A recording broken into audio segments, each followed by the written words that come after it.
Bismillahirrahmanirrahim. Assalamualaikum warahmatullahi wabarakatuh. Di belajar Spring Framework kali ini kita akan membuat suatu Spring Framework yang digunakan untuk membuat suatu web application. Untuk metodenya sendiri kita akan menggunakan metode MVC. MVC itu apa nanti akan saya jelasin di slide selanjutnya.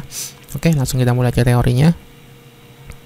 Spring Boot Spring Boot web application. Jadi Spring Boot bisa digunakan untuk membuat suatu web application.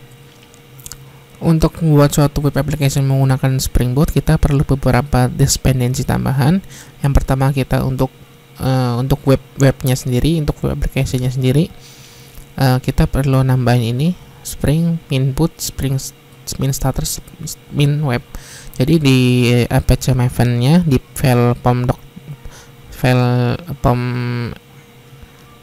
maven-nya kita perlu tambahin dependensi ini. Dengan kita menambahkan dependensi ini, otomatis Spring application kita bisa di-deploy ke browser. Terus kita juga perlu menggunakan suatu template engine untuk view HTML ya, karena MVC jadi view-nya kita menggunakan HTML. Cuma di sini HTML-nya kita perlu suatu dependensi tambahan agar connect dengan si Spring-nya dan bisa terintegrasi. Kita menggunakan template engine yang namanya ThemeLive. Jadi kenapa pakai ThemeLive? Nanti saya akan jelasin di slide selanjutnya. Spring MVC sendiri adalah model view controller. Di sini saya anggap teman-teman sudah mengerti. Kalau teman-teman belum paham apa itu MVC, teman-teman cari tahu sendiri. Saya di sini hanya akan nerangin gambaran secara umumnya aja.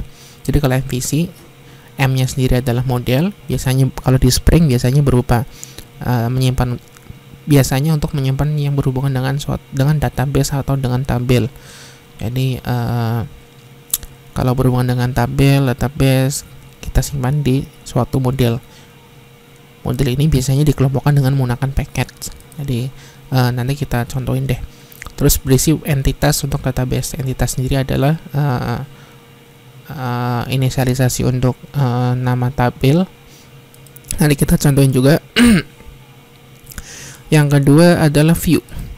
View sendiri itu tampilan yang ada di user. Intinya itu view suatu tampilan yang ada di user. Biasanya berupa HTML, CSS, atau yang lainnya. Pokoknya tampilannya ada di user itu yang disebut dengan view.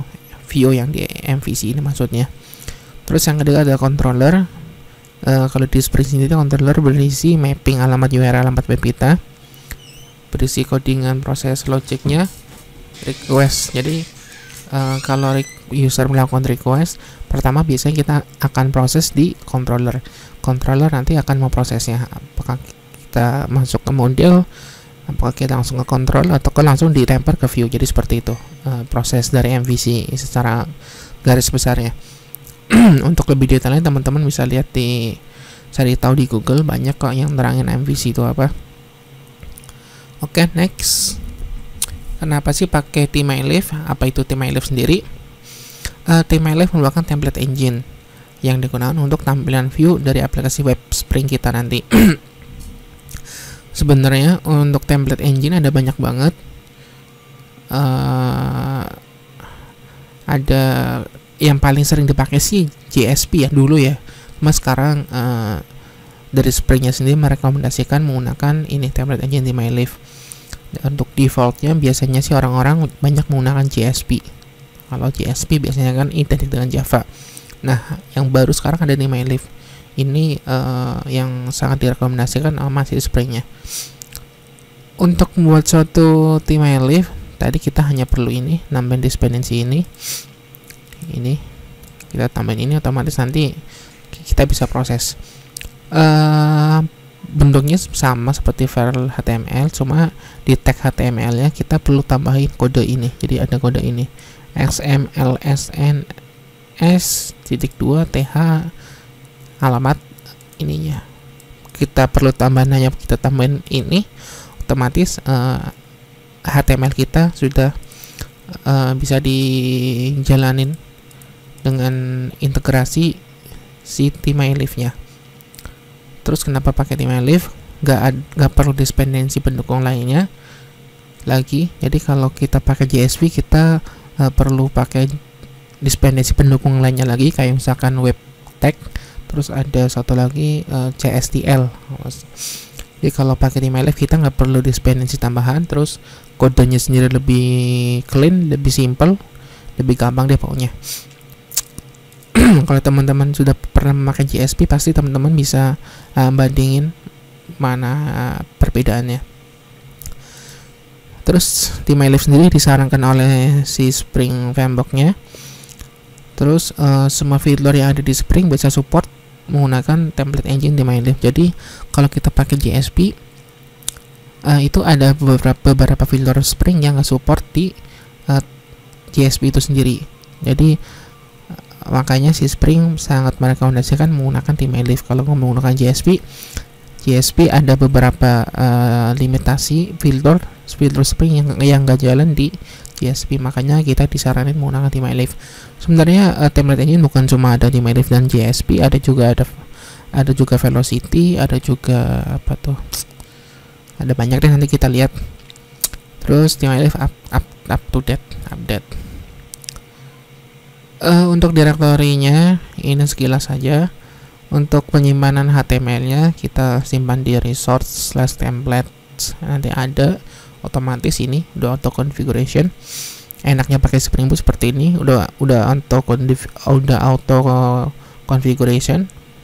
Kalau kita pakai Spring Core yang biasa, kita mesti mapping manual, di semuanya ribet ya pokoknya. Emang kalau teman-teman penasaran di Spring Framework yang biasa, yang core, itu boleh juga dicoba, cuma lebih ribet. Untuk penyimpanan file CSS atau JS-nya kita simpan di resource. Defaultnya di sini resource/static. Oke, kita langsung praktekin aja. Di sini saya akan praktekin, saya akan buat project baru. Kayak kemarin itu project bukan yang untuk web, jadi kita bikin project baru aja biar lebih enak aja, biar lebih fokus belajarnya, karena ini sudah mulai nanti di deploy-nya di browser. Kita buka install project baru lagi aja, Spring Star,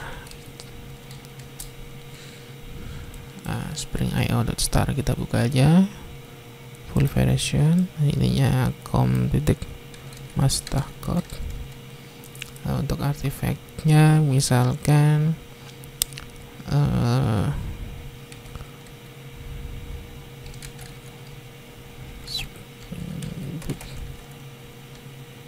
web. Oke, terus ini karena kita mulai masuk ke web, ini webnya di checklist. Terus ini core-nya nggak usah. Terus CPR nanti dulu. Nah, template engine. Jadi template engine tuh ada banyak. Ada free marker, ada velocity. Setahu saya velocity sudah nggak diupdate. Ini punya si Apache. Ada Groovy template, ada TMyLife, ada Mastake. Nah, kita pakai yang TMyLife aja. Kita conteng. Terus mana lagi ya? Udah itu aja saya rasa. Kalau sudah, kita generate project. Nah, oke, kita simpan. Kita buka. Saya akan pindahin di sini. Yang kemarin ini nama projectnya Hello Spring. Yang sekarang belajar Spring Boot Web. Nah, kita pindahin di sini aja. Oke, kita import projectnya. Terserah teman-teman di mana. Kalau saya pakai Internet IDE aja, saya import ke Internet IDE. Spring. Oke.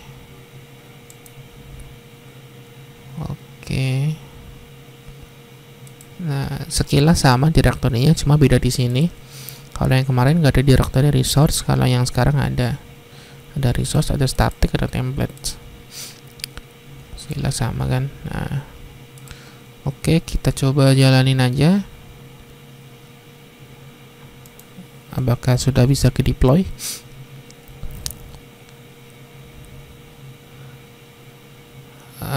Nah di sini enaknya Spring Boot, dia udah otomatis ada include web servernya. Web server sini yang aktif pakai Tomcat. Nah di sini dia deploy ke port 8080. Jadi kita buka aja browser, buka localhost 8080. Nah di sini ada keterangan error karena kita belum mapping alamatnya. Jadi di sini saya akan buat suatu mapping. Ingat teman-teman, karena kita codingnya menggunakan metode MVC yang model tadi, jadi di sini saya akan buat suatu model paket, nama model. Nanti ini disimpan untuk nama-nama database-nya, tabelnya. Terus saya akan bikin paket satu lagi, controller. Untuk yang view-nya kita simpan di resource. Jadi di controller saya bikin suatu Java file, misalkan namanya home controller. Ini namanya terserah teman-teman ya, cuma untuk memudahkan teman-teman bisa kasih belakangi dengan nama controller di belakang, jadi home controller. Di sini saya akan contoh untuk membuat suatu mapping alamat URL, kita menggunakan anotasi. Nanti di sini saya akan praktikinnya menggunakan Spring Java configuration ya. Jadi untuk konfigurasinya sendiri untuk URL alamat menggunakan namanya request mapping. Nah, untuk alamatnya sendiri kita slash saja home. Terus untuk returnnya, untuk kita perlu bikin suatu method string, misalkan di sini home. Terus di sini returnnya, jadi returnnya ini kita akan tunjukin ke suatu halaman HTML-nya. HTML-nya secara default dia disimpan di template. Jadi di sini kita bikin suatu file HTML, misalkan namanya home.html. Oke.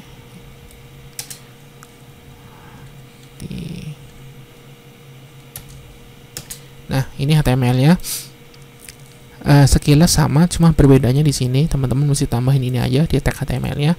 Kalau yang biasa kan HTML-nya hanya seperti ini. Nah, tadi yang biasa seperti ini di tag HTML-nya. Nah, di theme.mylist kita perlu tambahin di sininya.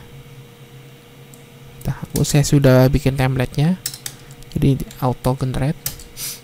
Nah, bedanya hanya di sini teman-teman, hanya bisa samain aja ininya, yang penting di sini. Terus di body-nya saya misalkan kasih keterangan satu welcome Spring Boot. Title-nya belajar Spring Boot. Oke. Terus di home control-nya kita return nama file HTML-nya. Jadi kita return menggunakan petik 2 home. Seperti ini, udah cukup. Jadi ini controllernya, sorry, ini request mapping-nya taruh di sini. Jadi kita bikin suatu URL mapping di home-nya, jadi di sininya, di slash utamanya, dengan menunjukkan ke suatu halaman home ini. Otomatis jadi ini ide controllernya, home ini sebagai view-nya. Terus karena kita belum ada database, jadi modelnya belum ada, jadi MVC-nya kurang, model yang di sini belum kita praktekin. Udah, kalau sudah kita coba compile ulang. Harusnya ke deploy. Oke, kita coba tes, refresh. Error. Sebentar.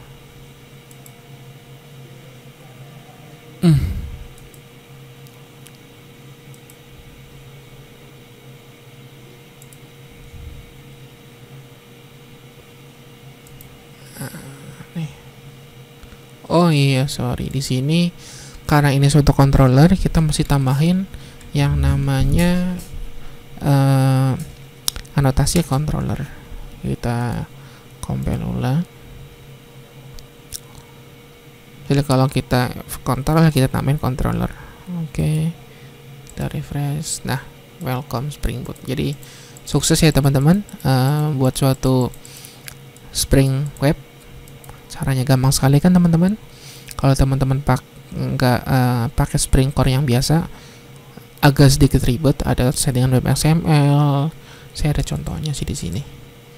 Saya coba lihat contoh Spring yang biasa.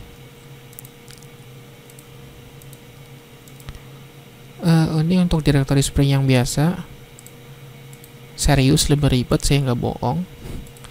Kalau teman-teman nggak percaya, saya kasih lihat. Nah, di sini ini aja kita mesti setting manual.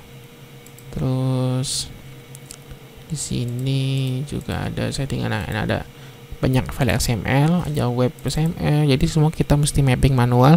Tapi kalau di Spring Boot kita close aja ini. Sangat simple sekali, sangat gampang sekali. Makanya di sini saya terangin atau jelasin yang tutorial menggunakan Spring Boot. Jadi teman-teman biar lebih paham atau lebih mudah dalam menggunakan Sandbox Spring. Oke, semoga bisa bermanfaat. Bantu share ke yang lain video ini supaya manfaatnya lebih banyak lagi. Terima kasih. Assalamualaikum warahmatullahi wabarakatuh.